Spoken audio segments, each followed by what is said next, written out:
Bonjour et bienvenue sur Radio Cessort, votre podcast quotidien sur l'actualité cyber du mercredi 1er janvier 2025, épisode 143. Je suis Marc-Frédéric Gomez, en direct de l'Île-de-France. Je vous souhaite à vous tous et à vous toutes une très belle année 2025 ainsi qu'à vos proches. Alors que 2024 s'achève, je tiens à vous remercier chaleureusement pour votre fidélité et votre engagement tout au long de cette année. Grâce à vous, Radio Cessort a atteint des sommets avec plus de 35 000 écoutes sur ces 4 derniers mois seulement. Et une communauté toujours plus passionnée pour la cybersécurité.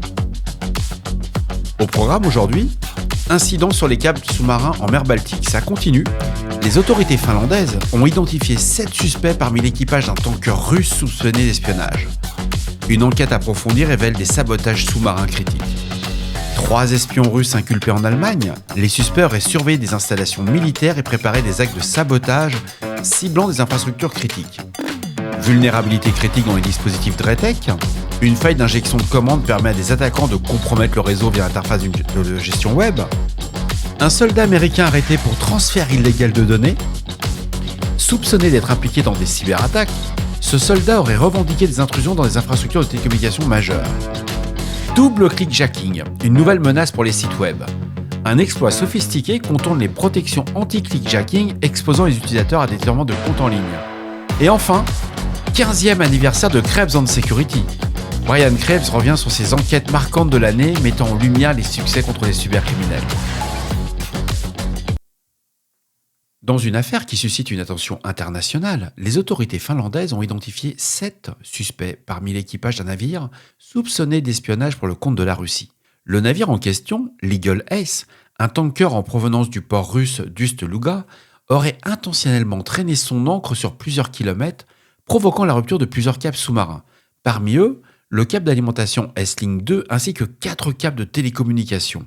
Les suspects, bien qu'identifiés, n'ont pas été arrêtés, mais sont soumis à une interdiction de voyage afin de faciliter les investigations. La source est le National Bureau of Investigation de Finlande. Donc selon ce bureau, le NBI de Finlande, ces mesures visent à éviter tout compromis sur l'enquête criminelle en cours. Ouais, j'ai pas trop compris ça à ce niveau-là. Des dispositifs électroniques prélevés à bord de l'Eagle S sont actuellement analysés et des investigations sous-marines ont permis de localiser des traces de l'encre sur des dizaines de kilomètres de fond marin. Il faut savoir que la mer Baltique est très peu profonde. Ces développements interviennent dans un contexte de crainte accrue face à des sabotages sous-marins potentiels, notamment dans les infrastructures critiques reliant les pays baltes et la Finlande. Mais il n'y a pas que cela, il y a aussi ceux entre l'Atlantique, entre les États-Unis et l'Europe. C'est un vrai sujet. En Allemagne, les procureurs ont accusé 3 citoyens russo-allemands de collaboration avec les services de renseignement russes. Ces suspects, liés à des opérations de sabotage, auraient pris cible des infrastructures militaires, notamment la base américaine de Grafenwohr. Les enquêtes révèlent des connexions avec des activités antérieures en Ukraine et soulignent une intensification des opérations russes de perturbation visant les alliés de Kiev. C'est une source de Der Spiegel qui a été remontée par The Record. On revient un petit peu à la 5e colonne pour ceux qui ont connu la guerre froide. Ils sont en train de réactiver certaines cellules. C'est intéressant sur un plan, on va dire, militaire. Sur le plan cyber, on voit que l'espionnage est quand même utilisé pour le transfert des informations.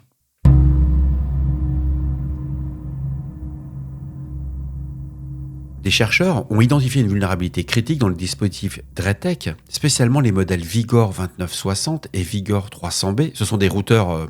Ces failles situées dans l'interface de gestion web permettraient l'injection de commandes arbitraires via le point d'accès /CGI-bin, mainfunction.cgi, APM, CFSU, upload. En manipulant les paramètres HTTP, un attaquant pourrait obtenir une exécution de code à distance et compromettre le réseau entier. Il est recommandé de limiter l'accès à l'interface de gestion web de ces routeurs aux adresses IP de confiance et de renforcer les validations des entrées utilisateurs. Différentes sources en parlent. Il y a Cybersecurity News, c'est de Aman Mishra. Intéressant, si vous utilisez des outils, des routeurs Dretec, regardez, c'est... Bon, si vous n'avez pas non plus filtré vos interfaces d'admin, l'année commence mal. Un soldat de l'armée américaine a été arrêté pour des accusations de transfert illégal de journaux d'appels téléphoniques, des fichiers log, notamment ceux liés à des personnalités politiques de haut niveau, comme Donald Trump. Ce soldat, supposément connu sous le pseudonyme de Cyberfantôme, aurait également revendiqué des attaques contre des entreprises de télécommunications telles que AT&T et Verizon. Les enquêtes sur ces cybercriminels mettent en lumière leur connexion avec des groupes organisés impliqués dans des extorsions de données massives, notamment via des failles exploitées sur Snowflake. Les sources, Krebs and Security, The Desk, on est très loin de l'équipe d'espionnage. On est sur quelqu'un qui veut faire du pognon. La première motivation de cette personne, c'est le fric. C'est pas de je vais vendre mes données à la Russie, à la Chine ou à la Corée du Nord. Par ailleurs, une nouvelle méthode d'attaque, baptisée double clicking jacking, a été dévoilée par des chercheurs. Ce type d'attaque exploite une séquence de double clic pour contourner les protections comme les entêtes X-Frame Option ou les cookies SameSite en manipulant l'intervalle temporel entre des clics. C'est incroyable, on va juste manipuler l'intervalle entre deux clics.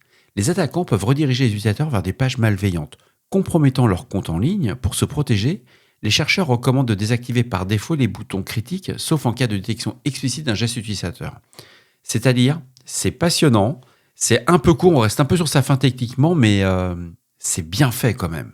Il faut savoir qu'aujourd'hui, ce sont les 15 ans de Krebs and Security.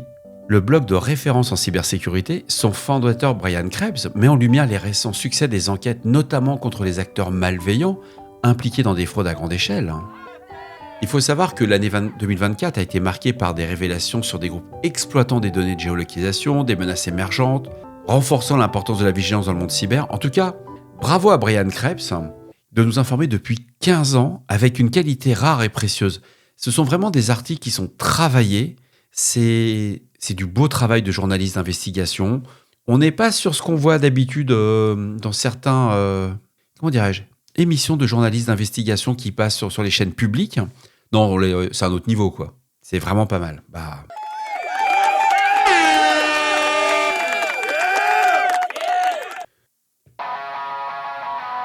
Et voilà, cet épisode de Radio Cessor du mercredi 1er janvier touche à sa fin. J'espère qu'il vous a plu, qu'il vous a apporté des informations utiles. J'ai pas beaucoup dormi. Je vous cache pas que c'est rude.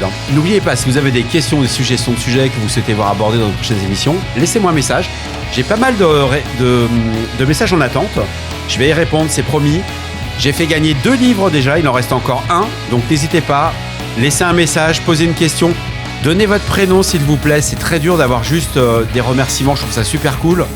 Mais il me faut au minimum un prénom. Je suis là pour vous. Prenez soin de vous. À demain pour un épisode beaucoup plus complet. Puis j'espère que j'aurai dormi d'ici là. Il faut que je trouve de la Seltzer, ça va pas du tout. Le premier de l'an, c'est l'enfer.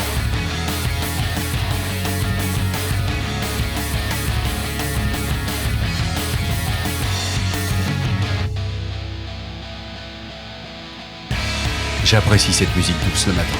Ou le soir. 18h57, on peut dire que c'est le soir.